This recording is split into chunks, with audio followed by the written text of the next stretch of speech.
I'm Kander, and this is Innovation Inspiration, your weekly dose of curiosity, innovation, and customer experience knowledge that's going to give you the advantage in your everyday work.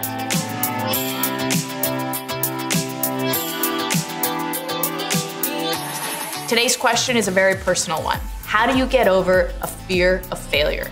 It's one of the most common things that come up in my conversations with folks in companies. They don't want to take that big risk. They don't want to try something audacious because they're afraid of getting embarrassed. They're afraid of it going so poorly that they get fired as a result. And I get it, those feelings are scary. Every time I launch a new project like this one, every time I get on a stage, every time I put my neck out on the line, I feel those same butterflies in my stomach that you do too. The difference between the two of us and how I'm still able to take those risks and try new things is my perspective on failure. This is how I look at it. Failure is the only way that we learn. It's just science. We don't learn when things work right. We just assume that everything went great and we don't reevaluate. When things fail, that's when we have our best lessons learned, our best stories. Imagine if you went to the gym and you worked out with 2-pound weights the whole time. I mean, you wouldn't even break a sweat. You could do that all day, but it wouldn't help your muscles grow. It wouldn't help you get stronger. No, when you go to the gym,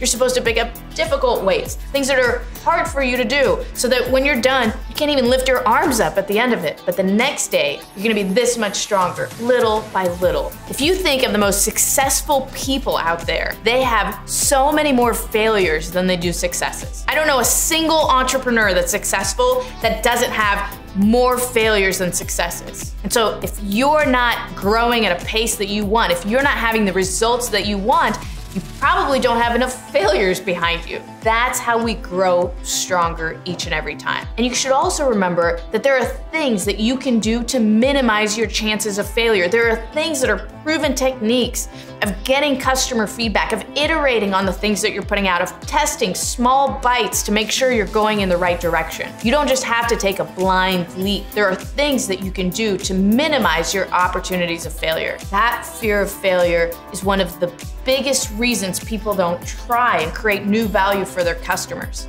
If you just change how you think about it, that every time it doesn't work, you grow stronger like Superman from the sun, then you're gonna be more likely to take those opportunities. My challenge to you for the week is to think about what you would try at work if you weren't afraid of failing. What is that list of amazing things that you think could create value for your organization, for your customers? And what is that small step you could take towards one of those things? Even if it doesn't work out, you're gonna be better. You're gonna be stronger for every other project from here on out. I'm Kander, and this has been your Innovation Inspiration.